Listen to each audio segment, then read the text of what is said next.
You are probably familiar with the Japanese art of kintsugi. I think we have a slide that shows you, if you don't know what this looks like, where broken pottery is rejoined using gold lacquer, showing the cracks as part of the beauty, as a testimony to the history and the healing of the thing. That a thing is saved and made more beautiful. I think most of us have heard of this. It's become a popular way to talk about embracing our imperfections, the way that our scars make us beautiful. Or as Wendell Berry put it in a poem about an old and weathered sycamore tree, we bear the gnarls of our history healed over, risen to a strange perfection in the warp and bending of our long growth. I think we've got a picture of that bowl, if we could advance the slide for us to take a look. There we go. Seen something like this, I think. We know the line, don't we, from Leonard Cohen, that there's a crack in everything, and that's where the light gets in. And these things are reassuring. We've collapsed these sayings, this imagery of the golden vein bowl, the beautiful scars as a counterpoint to the airbrushed AI, sterile, shame-based culture that seems to surround us, that parlays our self-critique for our dollars, for this cure and that intervention. And not just that, but these bowls, this idea is it's a bulwark of hope. Yes, things are broken, but broken things can be repaired. And in their repair, they can be beautiful. So it's no surprise in these times that we've gravitated to these images, these talismanic phrases. We want to believe, to know, to feel that our broken hearts can be mended, that our broken democracy can be repaired, that the pieces of our lives can be put back together. A little gold lacquer, some time to heal, some time to set, and something more beautiful can be made. But metaphors have their limits. What works for ceramic pieces of art does not exactly correspond to civic repair or the tikkun, repair of the world in Hebrew, or to the internal healing of our souls, or to the relations between people. And sometimes what is broken cannot be remade, but only replaced. And sometimes, of course, not that either. Things end. Lives and dreams and plans, and there's no making it the way it was again. It's spiritual malpractice and terrible organizing and lousy grief counseling to say, don't worry, it will all go back exactly the way it was. It's not true. And we know in our hearts that this is right, don't we? I'm not telling you anything you don't already know. But it can be hard to say it out loud, right? That things won't go back to the way they were all the time. So if you need to, take a breath. Give yourself a hug, maybe. And let the Spirit hold your being in that tenderness. It's hard to say that out loud. There is, though, a deeper healing. All is not lost. There's something beautiful to be made in the pieces. Something resilient and real and colorful, not the same as it was. Something new. I've been thinking about mosaics. I've got a mosaic to share with you, but you know what they look like. These broken pieces of ceramic or glass, and you arrange them. I've seen mosaics made by ancient Romans in Galilee and in Spain and in Rome, 2,000 years old. Beautiful stories told with tiny pieces. When you make them out of cardboard or magazines, we might call it a collage. When philosophers take some of this idea and some of that idea, they might call it bricolage from the French. Derrida called his ideas bricolage. It's very Derrida. And in religion, we might call it syncretism or pluralism, depending on whether we think about that combining and remixing. And a DJ, of course, will call it sampling. It's the same idea. I've been thinking about it a lot, about what it means to take our broken hearts and put the pieces together to make something new and beautiful. My fabric has a lot of holes, says the poet. I mend some, I leave some. Much can be mended, but not everything. And some of the holes let us see the stars. And some make us who we are. And some might be resewn, maybe with new fabrics and colors, something different. Have you felt this to be true in your life? That healing doesn't look like it is the same as it was, but something new? A bunch of little things, new friends, new habits, a snatch of a song, a bit of laughter, a good conversation, mending, slow and partial, but something beautiful in its own way. I was already thinking about this idea as an idea of our times when our hearts might be broken by fascism and fear, by ordinary, devastating griefs, by betrayals, both civic and intimate.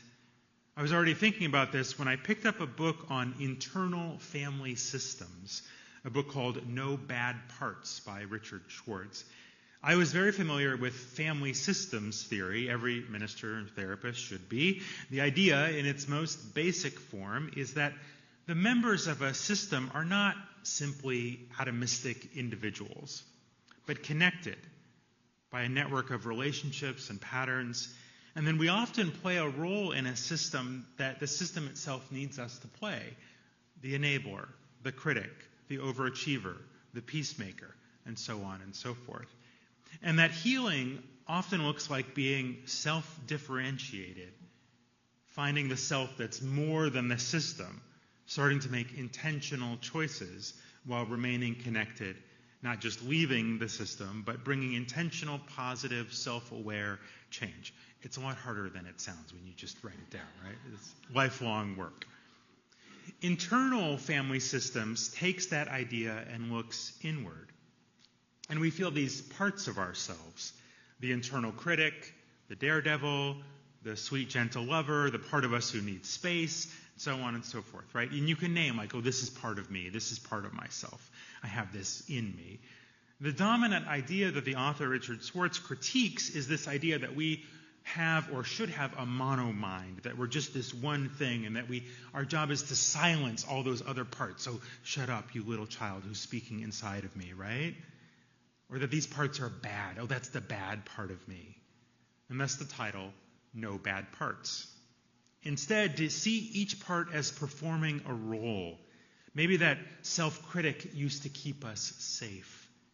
That daredevil helped us be free. And maybe now the task is to know these parts and to love them and to help them play a role in our life now that's useful and good. We might say, you were really good at keeping me safe when I was 13, but now I need you to do this instead. Loving them into a wholeness, not banishing the parts so that we have some kind of false uniformity. So we make out of our own self a mosaic, with all of these pieces put together in some beautiful order, a mosaic of the self. Now, the Buddhists consider the self to be an illusion. They say that we're just a coincidence of events and conditions arising in each moment and disappearing in each moment. I don't know if I totally believe that, but I think it's a useful corrective sometimes. But I am a panpsychist who thinks that every atom has mind, and when atoms get organized enough, then consciousness becomes obvious. And so we, and everything that is, tulips and humpback whales and quasars and quarks and you and me and everyone you know and ever will, has this alchemy, this mixing, this emergence, this whole greater than the sum of the parts, this mosaic. And if that's the fundamental structure of the universe, it makes sense then that this is also the way of healing, not through one thing, but through many things, many splendid things. I love our version of the hymn, What Wondrous Love Is This? It's an old hymn, and when I was sinking down, friends to me gathered round. I grew up with this version. I'm a third-generation Unitarian Universalist. This is the only version I knew, and it wasn't until I was well into being a minister, well past seminary, that I heard the original lyrics. Some of you are like, I know the original lyrics. Did some of you recognize that? Yeah. Which says not, friends to me gathered round, but Christ laid aside his crown. It rhymes, but it's a very different meaning, doesn't it? We here have a deeply immanent theology. and understanding that everything is a sacrament, that everything is holy now, and that the Spirit of life is known by many names and in many seemingly ordinary ways. And we embody this value of pluralism, and so maybe the words aren't as different as they might sound at first, or at least for some of our folks, Jesus is one of those friends who might gather round, but not the only one. Our faith itself is a mosaic, right? Bits of a variety of sacred texts and stories and rituals from all of these world traditions and contemporary things in our own unique experience, and art and poetry and myth and the feelings in our heart of hearts and the ideas in our mind of minds. All of this mixed together, not blended into some gray smoothie of spirituality that we would never ever drink, but carefully arranged to make a story, a beauty, an invitation to keep learning and growing and healing. It is friends, not friend, who gather round and offer that healing. Like fractals, what's true at the interpersonal level in internal family systems and is true at the metaphysical level of the structure of the universe itself is also true in our civic and public lives.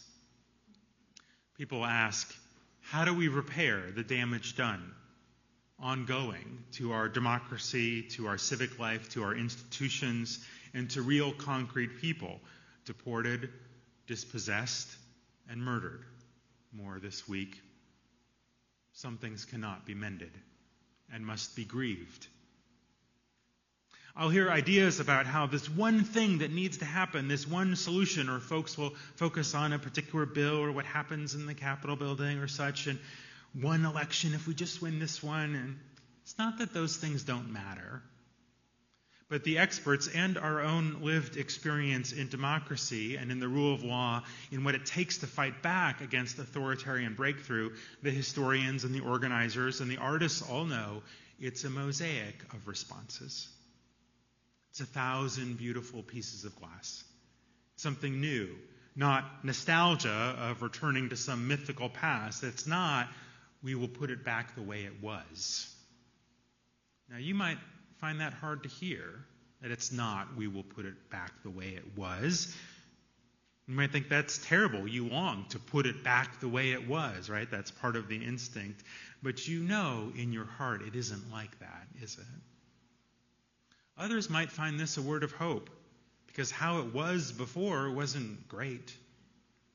Maybe there's something better on the other side. Not through revolution or fantasy thinking, but through meaning-making and connections and art and the hard work of mending and mending and mending and darning and doing it again, through neighbors who know each other, through community singing and gardening, through showing up at city council and teaching children to dance, through donations and volunteering, through all the little things that make a community and a life and a world. This is a reminder, then, that we don't all have to do the same thing. Some will organize, and some will witness, and some will cook, and some will remember, and some will dream, and it's all beautiful. There's no one way. There are many ways, and they all make a wholeness. So how will we know when we are healing? When all the pieces sparkle in the sun. And when there are so many loving, alive, and resilient ways that we make community and keep each other safe and join in common work and negotiate our differences with love and respect. It'll be little moments like all the people who stopped on the road to help. Won't that be lovely? Isn't that worth the work? Mending the tears and placing the pieces, tedious, we might say, right? The easy button is so tempting. Snap your fingers and make something different. But every artist knows that's not how it works. It is practice, day after day. So what part of the mosaic is yours to place? What pieces of your broken heart do you have to bring to the canvas? To heal our hearts and heal our nation, we Lay aside the notion that there is a single uniformness. The truth is, Pema Chodron wrote, that things don't really get solved. They come together and they fall apart. They come together again and fall apart again. And the healing comes from letting there be room for all of this to happen. So instead, we place gold between the seams, or we make a new design. We mend some, we leave some. We arrange things for a new day. We hold in love and tender mercy the parts of our own soul, beginning with care, not judgment, with hope, not exile, with growth, not nostalgia. For indeed, we are somebody worthy of healing, a civic body worthy of healing, relationships and possibilities worthy of healing, nurturing darn by darn, piece by piece, day by day. May we be Mosaic makers and artists of healing and makers of new ways and finders of beauty and explorers of what could yet be. And may we know that we are not just the makers of mosaics, but part of one, a whole larger than the sum, a beautiful woven truth always becoming and larger than we can know, in which we move and live and have our being, in which we and tulips and humpback whales and quasars and quarks and you and me and everyone you will ever know and all of us flowing together somehow, somebody